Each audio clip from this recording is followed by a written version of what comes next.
Почитувани слушатели на Радио Лидер, почитувани гледачи на подкастот на Фейсбукот на Радио Лидер преку Фейсбук, подоцна и преку YouTube. Добро дојдовте во нашата денешна емисија. Денеска е последниот ден на април, 30 април 2024 година. Ова епизода на Еспресо со Златев и Боцевски ќе биде епизода само со мене. Од утре повторно го имаме Љупчо, а денеска во нашето студио имаме еден специјален гостин.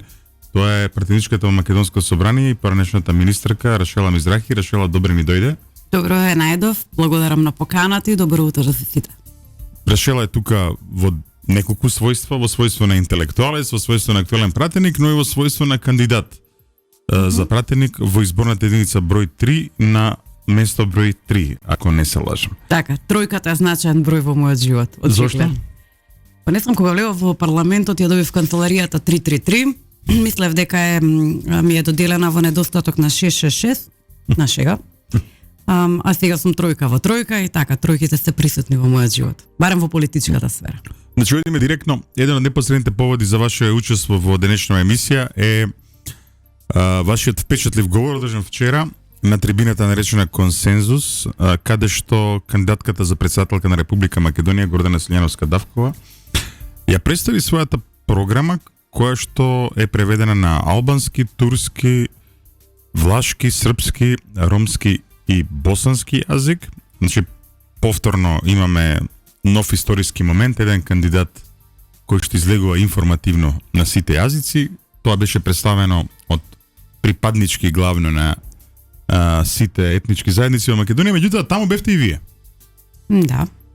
Имаше покана и за една од, да кажеме, неформална покана за една од помалите заедници, еврејската заедница во Македонија, која што статистички гледано, бидејќи се гледаме низ призма на бројки, е незначително мала во оваа држава, 0,02% чинам. Ние сме околу 200 члена има еврејската заедница денеска во Македонија, за разлика од оној број кој што некогаш бил представен, со кој што може, например, да најдете евреи во минатото по документација кои што биле членови на собранија и на различни градски структури, политички активисти и така натаму, меѓутоа бројката го правила своето.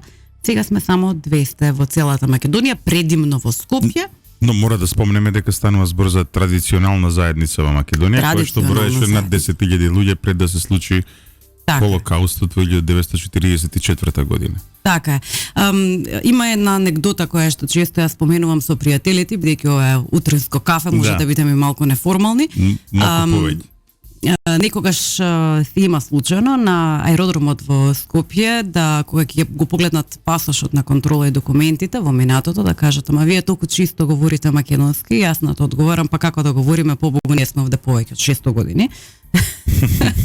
Да, голема заедница која што пресистира малтене илјадници години овдека, паралелно, значи со македонците, секогаш сме биле присутни во светот на Македонија, да кажеме во Скопје предимно, во Битола и во Штип. Последното семејството Рубиса, пред околу 10 години го напушти Штип и со тоа целата заедница сега структурирана баш во Скопје. Скопје значи центарот сега на еврејската заедница, а една дилема: етничка заедница или верска заедница? И едното и другото. И едното и другото? И едното и другото. Значи, голема конфузија околу еврејството, дали е тоа вера или етникум, и едното и другото. И едното и другото. Главно во Скопје евреите се сефарди? Да, сите се сефарди. Понекоја семејство има? Не. Ние сме сите сефарди. Дојдени сме од Шпанија, имало мал број на семејства кои што стигнале од Португалија, некаде 1510 година се наоѓаат во Битола во Португалија, меѓутоа асимилацијата си го направила своето, асимилација на шпанските кон португалските евреи, иако нели во Битола имаме и португалска синагога, да кажеме. Што значи тоа португалска синагога? Па знаете, евреите се разликуваат меѓусебно. Ние луѓето кои што се занимаваат со овие прашања ќе ви кажат дека се поделени во големи групи, например ашкенази, сефарди и романиоти. Меѓутоа се делиме и по државите од кои што потекнуваме. Има една реченица во Тора во која што вели: "Ќе ве расфрлам низ сите земји во светот и секаде ќе бидете лојални на државата каде што припаѓате." Мораме да прекинеме затоа што имаме блок реклами кои што мора да се емитуваат точно во 8:15, потоа ќе продолжиме на оваа тема. Се враќаме во студиото на Радио Лидер, почитувани дами и господа. Со Рашела Мизрахи фативме малку историја која што сега ќе довршиме, не е само историја, туку напротив е и актуелно живење. Значи, стигнавме до тоа дека евреите во Македонија сите се сефарди, меѓутоа вие се презивате Мизрахи. Да. Во Израел Мизрахи се евреите кои што доаѓаат од Блискиот Исток. Од Ирак. Од Ирак. Од Ирак. Мизрахи семејство, презимето како такво може да се најде во заедницата на евреи кои што доаѓаат од Египет, заедницата на евреи кои што доаѓаат од Турција, од Балкан, меѓутоа во главно да мислат дека се Ираки, сите под ирачки евреи. Мизрахи значи оној што доаѓа од Исток. И да, од Исток, од Бабилон, од племето, да кажеме, Мизрахи се дојдени во Шпанија и Португалија, и од Шпанија и Португалија или од 494 година со големиот прогон тргаат на кај Балкан. Ние фамилиарно првите документи ги имаме од 1510 година, Давико де Фернандес Мизрахи, и бидејќи нашите имиња се повторуваат и проткајуваат, од Давико е мојот татко Виктор, Давид Рахамин. Каде се дојдени, знаете? Да, од Толедо. Од Толедо? Од Толедо. Тие се дојдени првим во Солун, од Солун се префрлени значи во Битол 1510, каде што наоѓаме документација за Давико де Фернандес Мизрахи, кој што стартува одреден бизнис во Битола и понатаму се префрлаат во Скопје. Знаеме доста по датабаза и по документација што се случувало со фамилијата, која што била навистина голема и бројна до 43-та година. Јасно. Кога се случува и депортација. Даршело, очекуваш ли некојаш дека ќе водиш кампања во Македонија на ладино? Не. Не. Искрено не, земајќи во предвид дека ладино јазикот на сефардските евреи има своји дијалекти. Во Босна сефардите до Врања некаде сме сефарди, после Врања нагоре се ашкенази, во Македонија нема ашкенази, никогаш ги немало. Ако имало, тоа било инцидентно, 1 до 2 случаи да се најдат. Така да овој дијалект на македонскиот ладино, да кажеме, е изумрен веќе. Причината е секако Втората светска војна и јас не можам да судам, меѓутоа таа генерација некако и не сакаше да зборува на ладино, не сакаше ни да се сеќава многу на минатото, велеа дека животот за евреите во Европа веќе никогаш нема да биде ист, избегнуваа да комуницираат меѓу себе на ладино, меѓутоа не и со помладата генерација. Така што не беше пренесен на идните? Не беше пренесен на идните генерации. Остануваат пар семејства, мислам дека во Босна, кои што зборуваат на ладино, кои што го познаваат јазикот. Значи малку по малку на балканскиот дел сефардскиот јазик, ладино јазикот изумира. Во Израел слична ситуација? Не, во Израел со формирањето на Израел почнува возобновувањето на иврит како официјален јазик, кој што е всушност рабински јазик, да кажеме претходно. Значи јазик религиозен. Религиозниот јазик и иврит официјалниот јазик. Како старословенски би дошло, да речеме, црквено-словенски. Разликата помеѓу ладино и јидиш, значи јазикот на ашкеназските евреи, е огромна разлика. Како шпански и германски, веројатно. Така. Ние имаме примеси на шпански и португалски, мешано со иврит, арапски сигурно, а ти имаат примеси од полски, руски, германски и така натаму, сосема различно звучи, нашите традиции се доста различни, нашето чествување на празниците се доста различни и еве за оние кои што не знаат, до пред некои 20 на години беше многу неконвенционално да се склучи брак помеѓу сефард и ашкеназ. Да, дури со избегнување на истото, сметајќи дека нема да има нели рабин кој да ги венча, сосема се различни обичаите, па и семејствата со одреден степен на реакција зошто да дадат дете кај, да кажеме, другата група. Едно време кога ги читав оние културолошки студии околу дискриминација, етникуми и така натаму, дури се среќаваат трудови пишани од израелски автори, што за мене беа малку чудни, дека наводно ашкеназите се, да речеме, на елитата во Израел, а дека сефардите сепак се трудат да го изедначат својот статус, нели, со ашкеназите. Мене ми беше тоа многу интересно дека постои ваква некоја... Сум чула за таков... Студии имам сега, културолошки зборуваме. Сум чула за таков наратив, меѓутоа, онаму каде што сите живеат заедно, не можете да направите строга селекција на кои ќе бидат доминантни, а кои ќе бидат инфериорни. Мислам дека тоа повеќе мит. А на крајот на денот, јас имам фамилија во Израел, од кој што најмладата братучетка е мажена за Ашкеназ, иако него зема презимето, морам да признам, таа е вистината, него зема презимето. Сепак нема таква строга, да кажеме, диференцијација помеѓу некои кои што би биле предимно на позиции и некои кои што не би биле. И сега, вчера раскажавте приказно и Башка и Барабар. Така. Приказна за животот на една еврејка во Македонија. Така, Башка и Барабар е реченицата со која што се означува нашето живење во реториката на Мориц Романо. И јас ја користам бидејќи мислам дека точно опишува како се живее во Македонија, како живеат евреите во Македонија од секогаш па и денеска, Башка и Барабар. Мориц Романо беше значаен лик, нели, во македонското општествено живење и југословенското. Тоа можеме да го кажеме. Тој ги оживеа некои врски кои што јас ги наследив како македонски амбасадор во Бразил. Најдов на тоа дека во Темуко, третиот град по големина во Чикаго, еврејската заедница се вика монастир. И преполна е со евреи од Битола кои што дури бараат и државјанство во Македонска. Јас мислам дека треба да го направиме тој чекор и да им овозможиме нив едно државјанство. Таму ги има многу. Претпоставам да заради јазичната блискост Латинска Америка била поблиска за еврејската миграција од Македонија. Да, и во нашата фамилија. Имавме и министер во Уругвај. Од татко Скопјанец. Имавме и кандидат за претседател во Колумбија, по потекло од фамилијата Мизрахи од Солун. Да. Да, пред 4 години. Да. И се, ја раскажавте вчера приказката и ја ставивте во контекст на кандидатурата на Гордана Силјановска-Давкова за претседател. Зошто? Сметам дека таа приказна го опишува реалното живење во Македонија. Ние сите сме растеле на улици каде што, како што кажав, ние сме околу 200 евреи, што значи дека сме дисеминирани на селото Скопје, бидејќи сме дисеминирани, сме живееле заедно со сите, и Башка и Барабар. И во тој, мислам дека ние го осликуваме вистинскиот соживот во Македонија. Че јас кажав дека сум растена на улица каде што живееле македонци, албанци, турци, срби, бошњаци, црногорци, власи и така натаму, и дека децата биле само деца затоа што така сме знаеле од дома.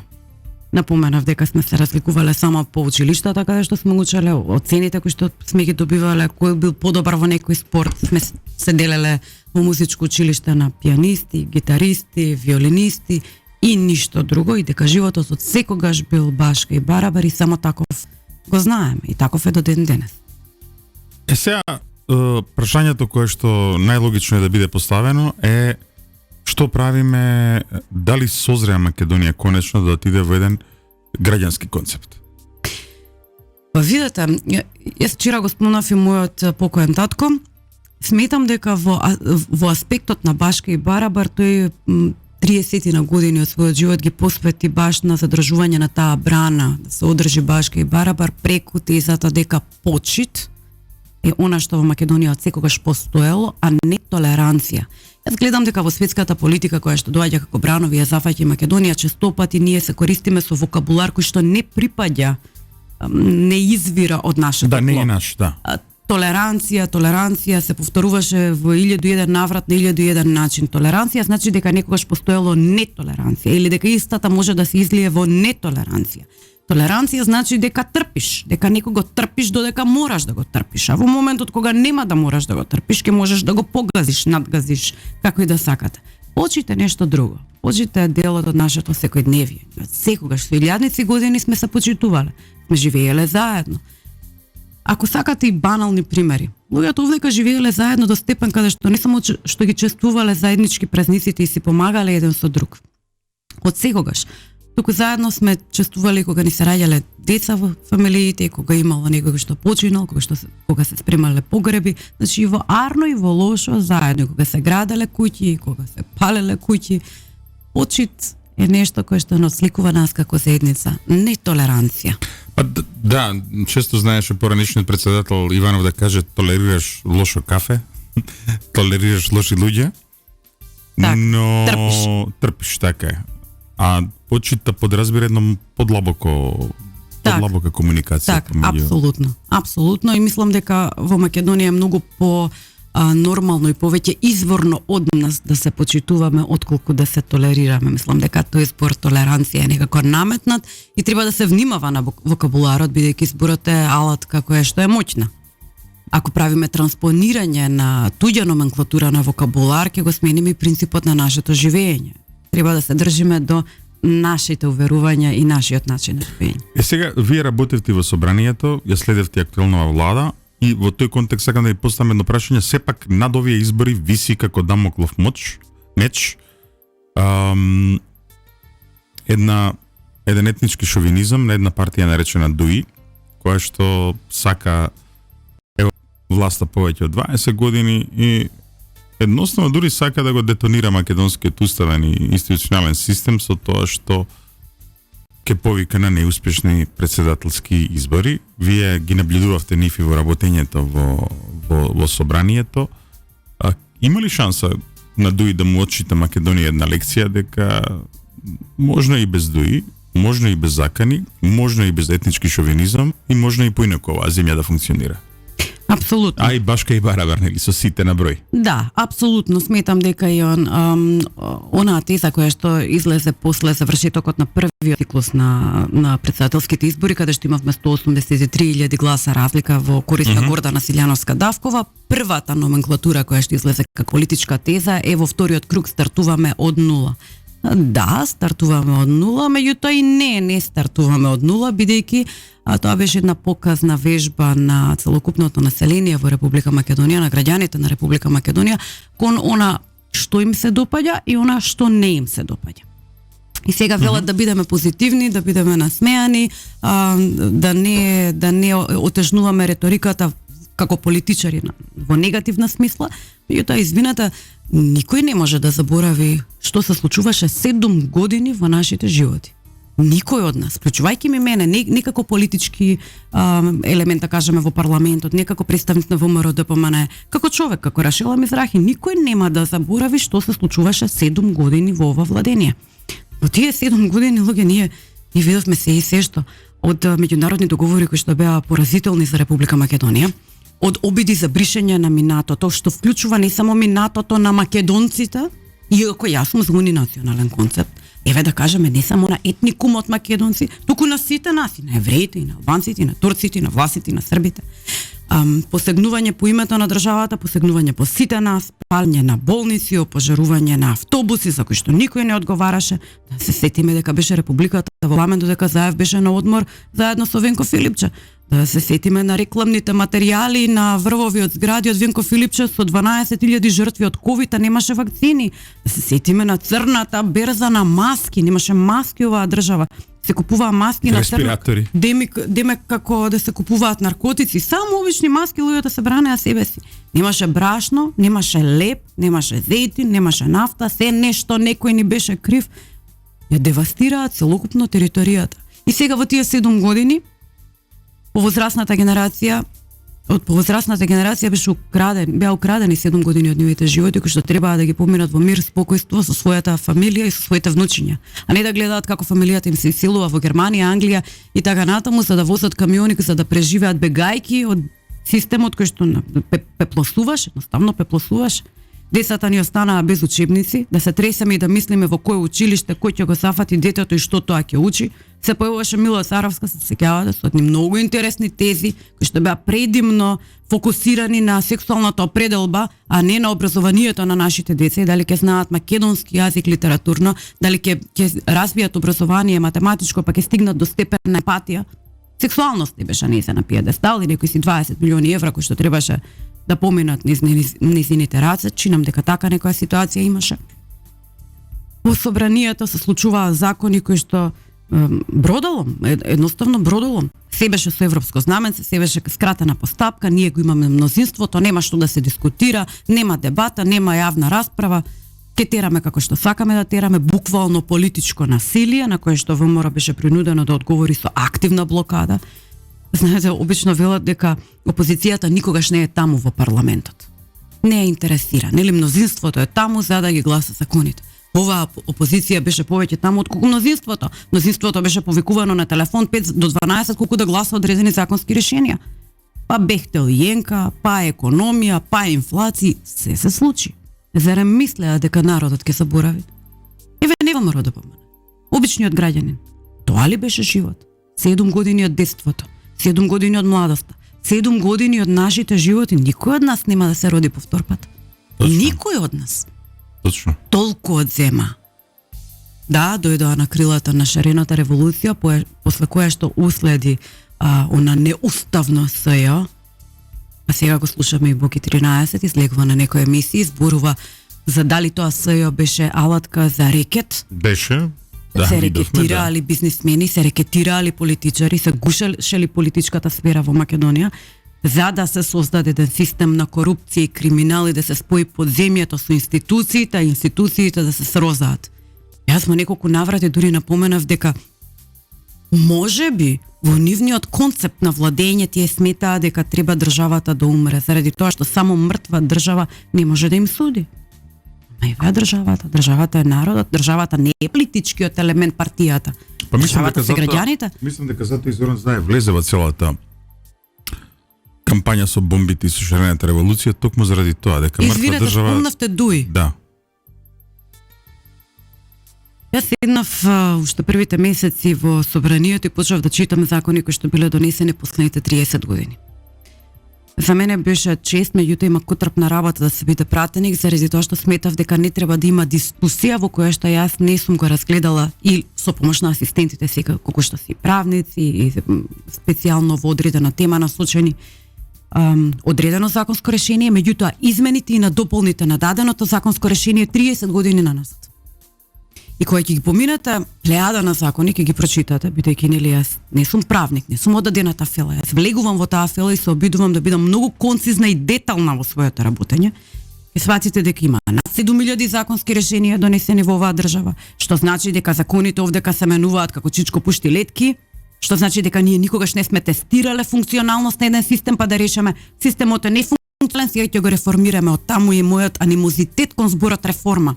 Каква бре реформа, ние не сме тестирале дали нешто функционира, а стигнавме до степен на оние кои што се добри да пишуваат закони, кои што се до ниво на вистина номенклатурата на законот, кога ќе го видите вокабуларот, не е тоа закон, тоа е веќе есеј за како го поминавте летниот распуст, што и Венецијанска комисија реагираше во неколку наврати. Да ти е срам да бидеш пратеник. И конечно ќе стигнете до Дуи, кој што во последниве 21 година велејки ние го подобривме животот на албанците во Македонија, доведоа до вакво масовно иселување на албанците од Македонија. 23 години. Во ред, и донале се вкупно на нивен предлог 5 законски решенија. Само 5 законски. 5 законски решенија. На жал, јас мојот телефон го оставив во некоја друга просторија, така да не можам сега да отворам да ги прочитам законските решенија кои што се донесени на предлог на Дуи. И ништо повеќе од тоа. Како го подобривте животот?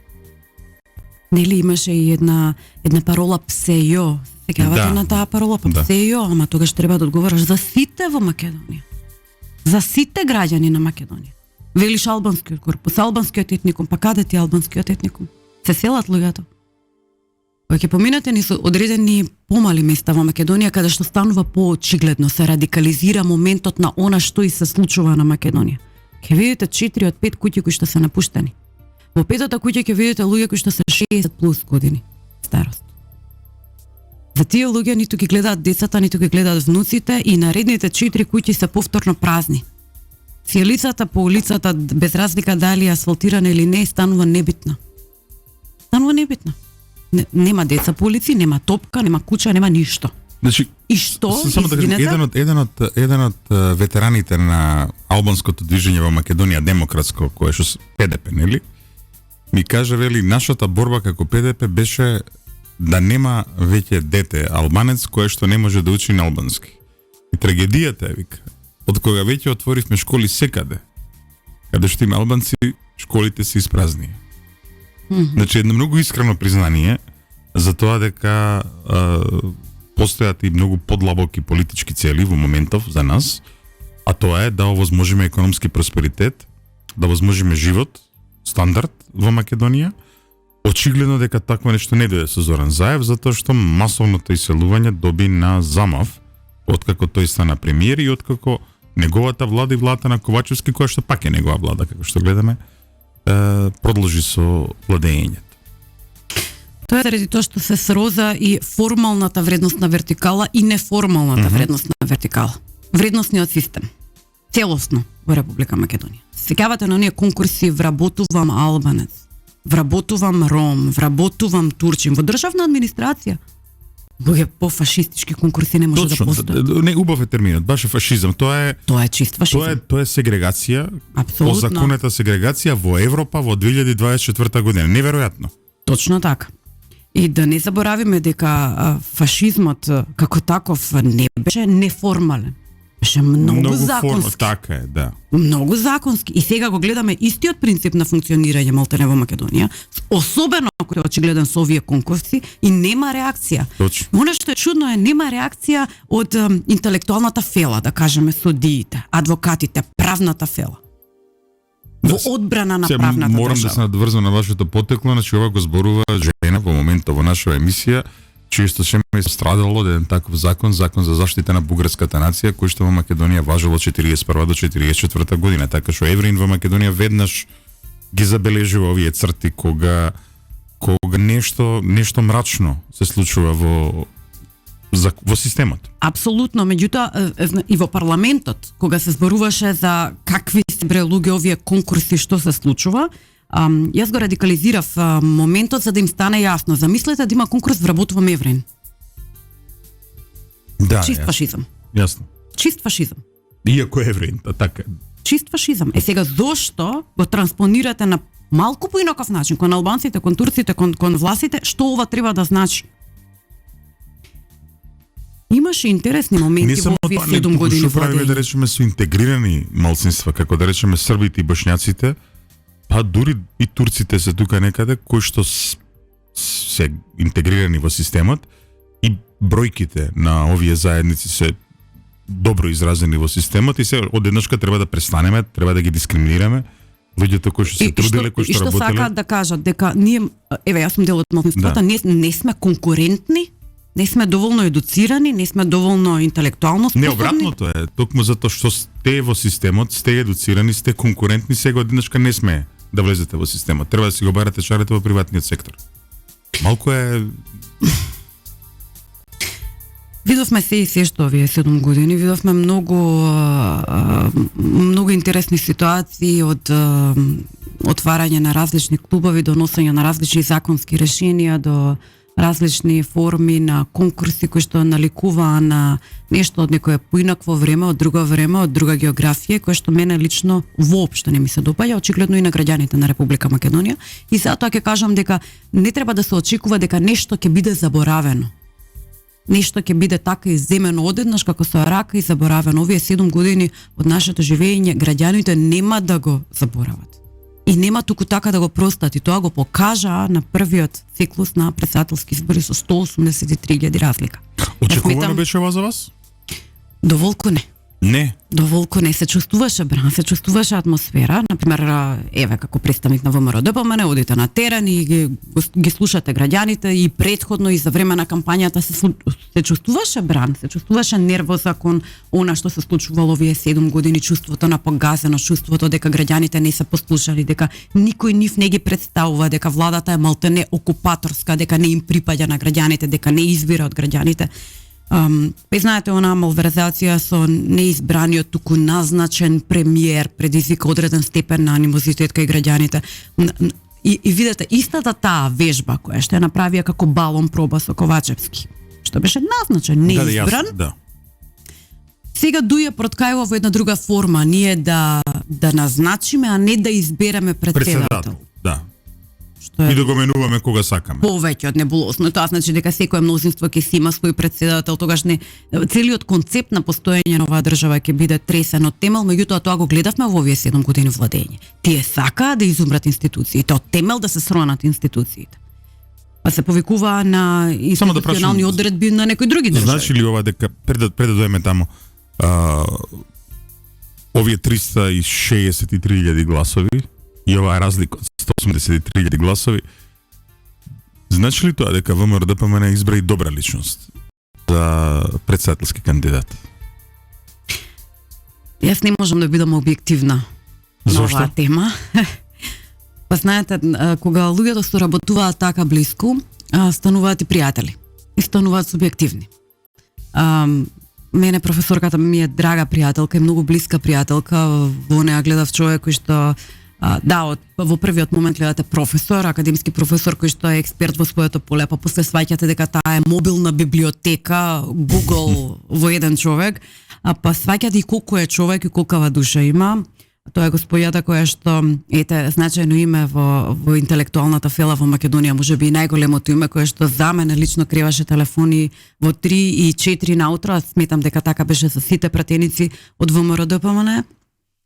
Имаше една интересна ситуација во која што Кога зборувате подвижна библиотека, таа ни беше гостинка овдека во студиото и набројавме добри 60 на писатели, филозофи, митски личности кои што биле спомнати во нивните говори, а вчера чинам беа спомнати Нобеловецот Иштван Башевиќ Сингер и познатиот филозоф Спиноза, и тоа не само спомнати, туку и објаснети. И Бадинтер, да. И Бадинтер. Да.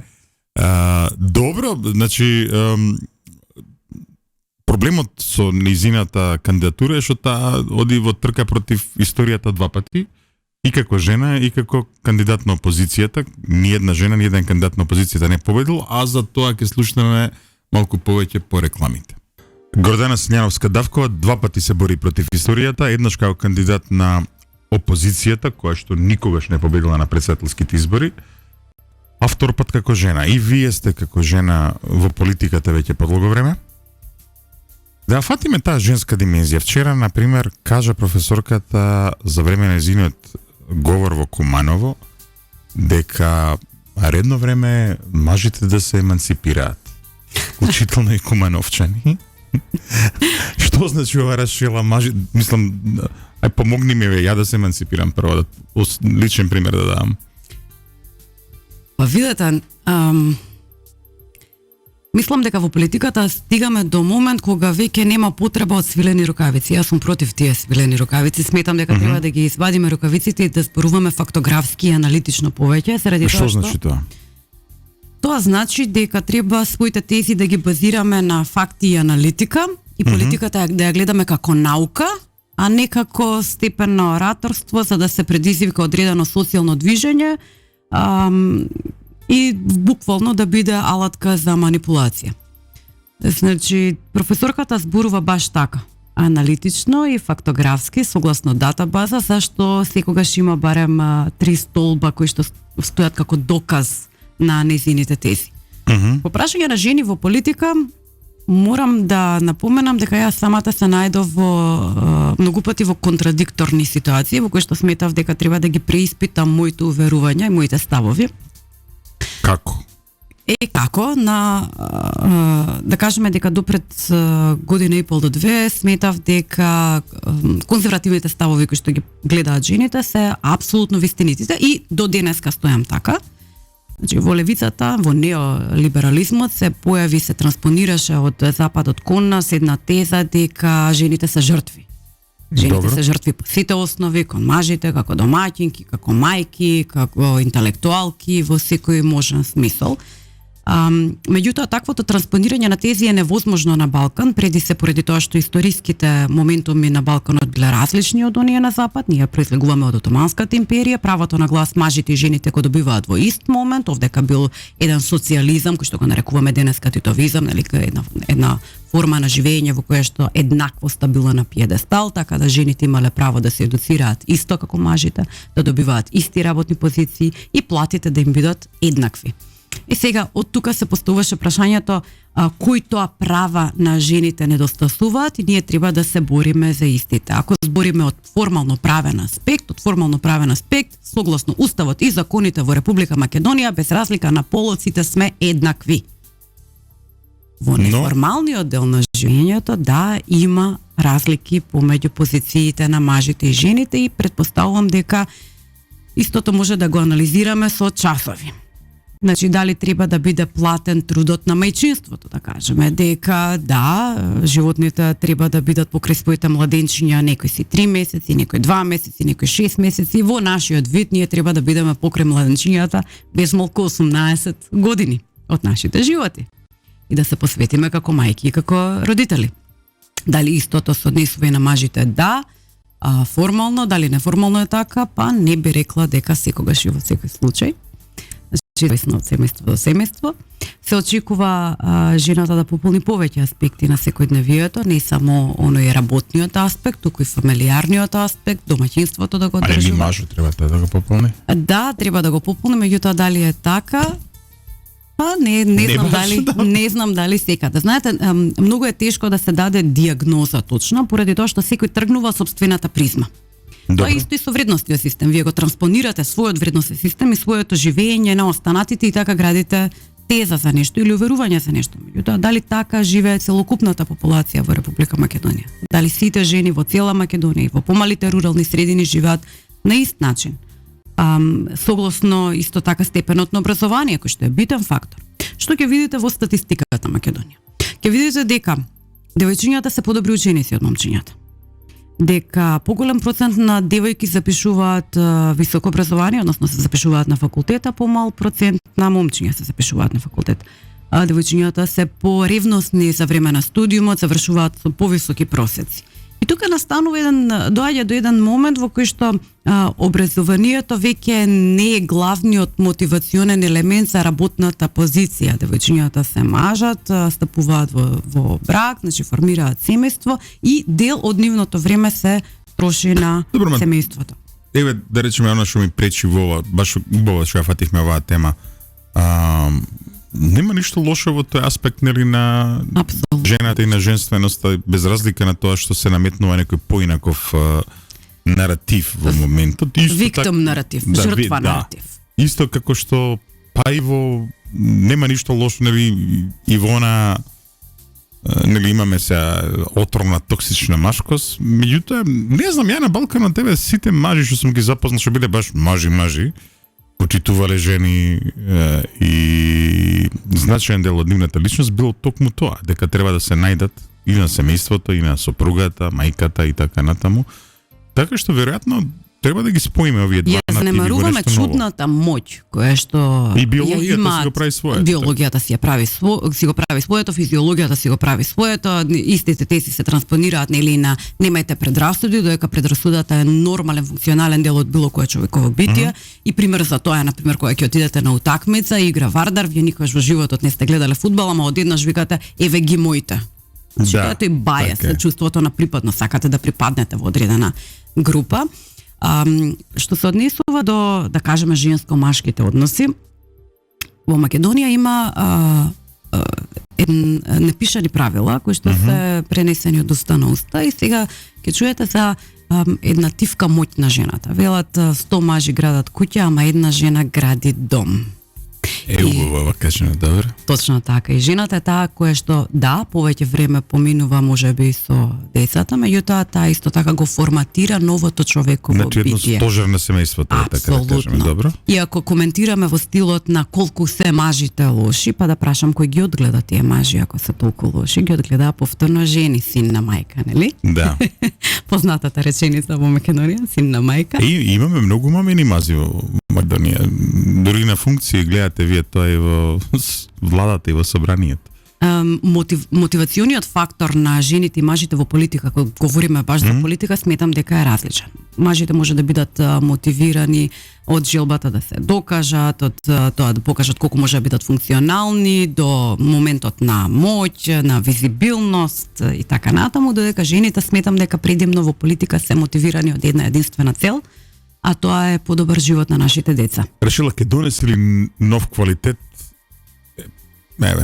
Скоро веќе известниот избор на прва председателка на Македонија.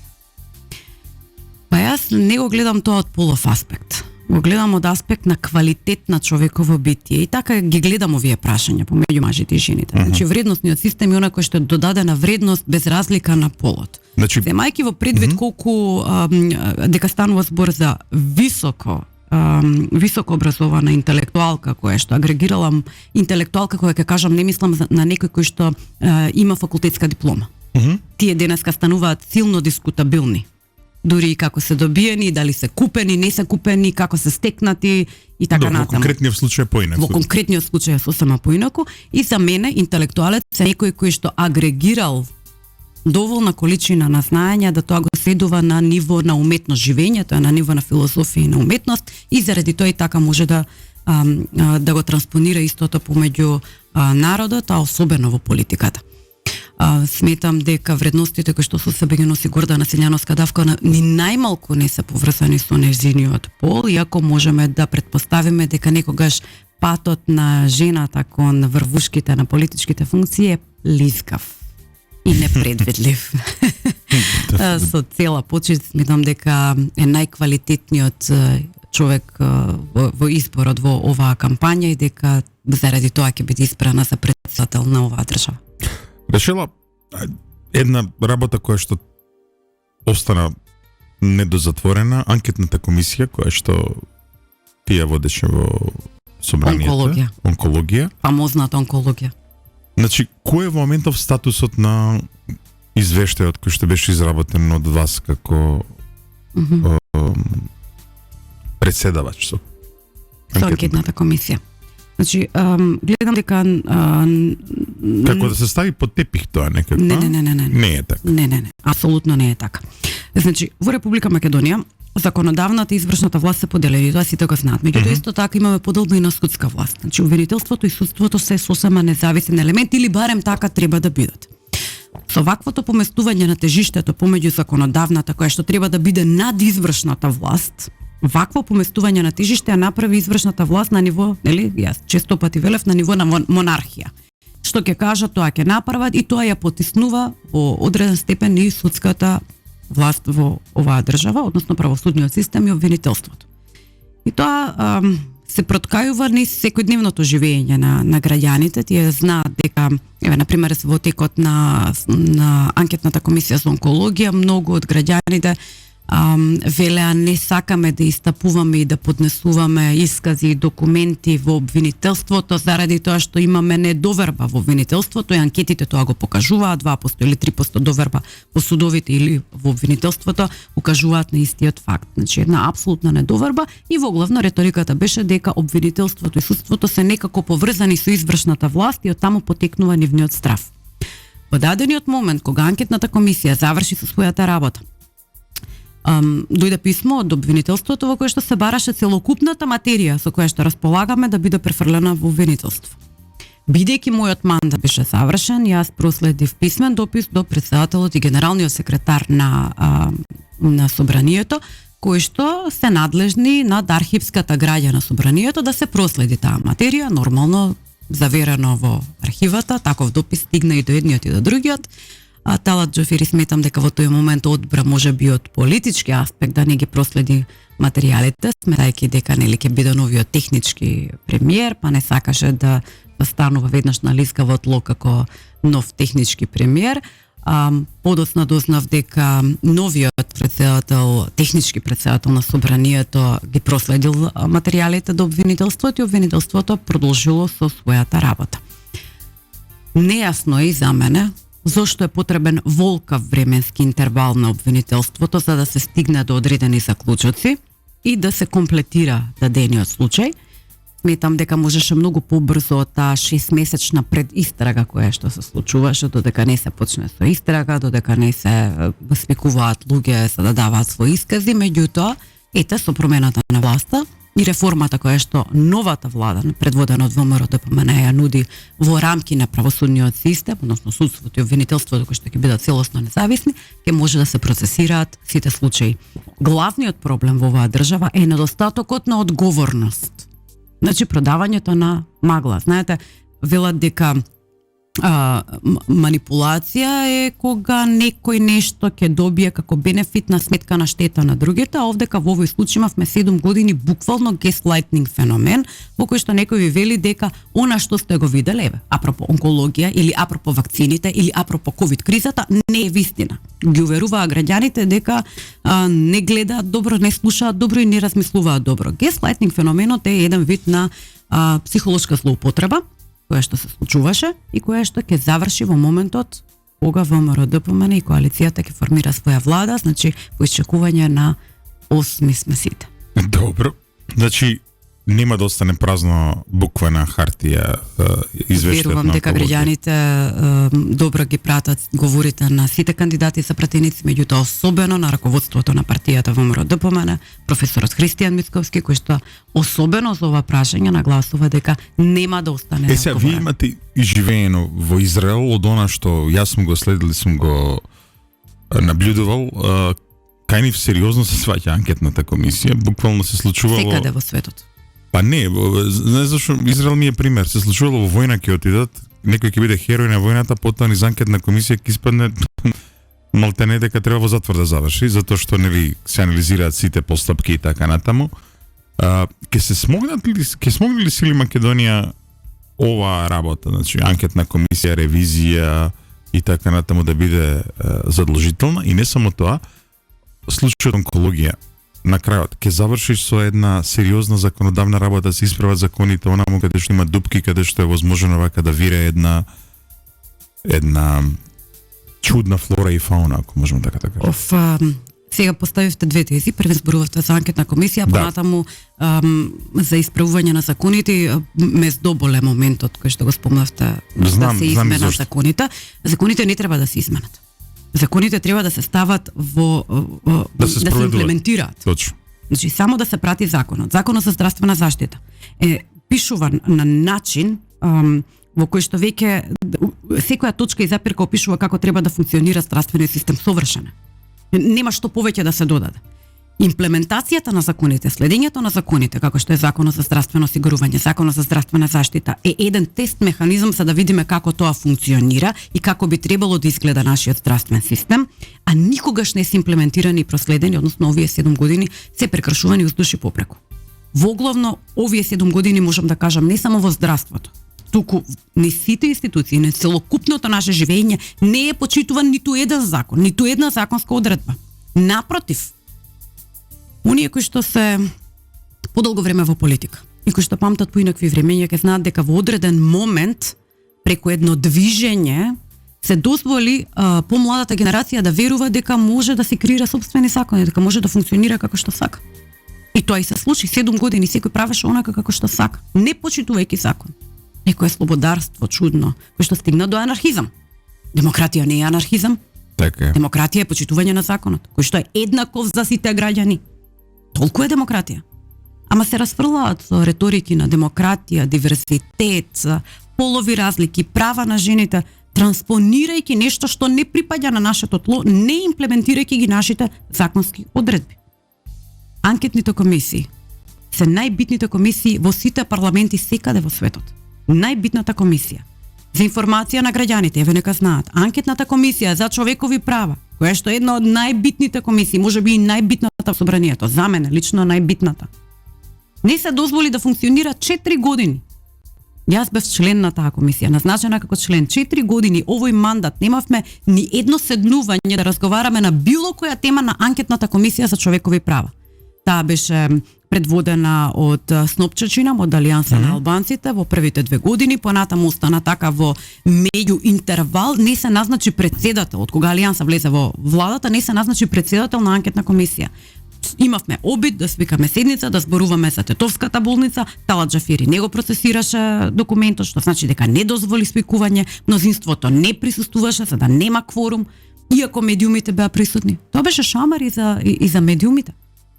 Едноставно ќе правиме што сакаме, немате анкетна комисија, нема човекови права, ние ќе правиме како што ние сакаме. Таа ароганција која што ја покажа власта, заедно со неспособноста и интенцијата да се крши се што е закон и устав во оваа држава, ги предизвикувам граѓаните нека го отворат уставот на Република Македонија и нека го читаат во негација.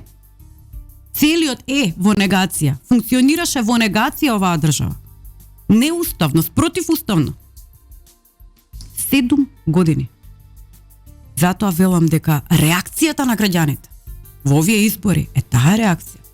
Ги потценија, ги навредија граѓаните, не навредија се нас и украдоа 7 години од нашите животи. Во тотална анархија. Мислам дека ова е еден прекрасен начин да завршиме со емисијата, иако не се ни загреавме. Помина еден цел час, ако... Так. И тоа многу брзо, остана уште многу теми. Па да се надеваме дека еве во оној периодот по изборите кога ќе се формира владата, ќе можеме повторно да имаме Рашела Мизрахи во студиото, ние 20 да бидеме во полн состав. Ќе ми биде Па да чест. видиме, да дискутираме врз основа на разговорите, програмските начала и така натаму, каде се движи, каде ќе се движи идната влада. Почитувани гледачи и слушатели, тоа беше Утринско еспресо со Златев и Боцевски. Наша гостинка денеска беше Рашела Мизрахи, кандидат за пратеник во Македонското собрание и виден македонски интелектуалец. Се гледаме утре.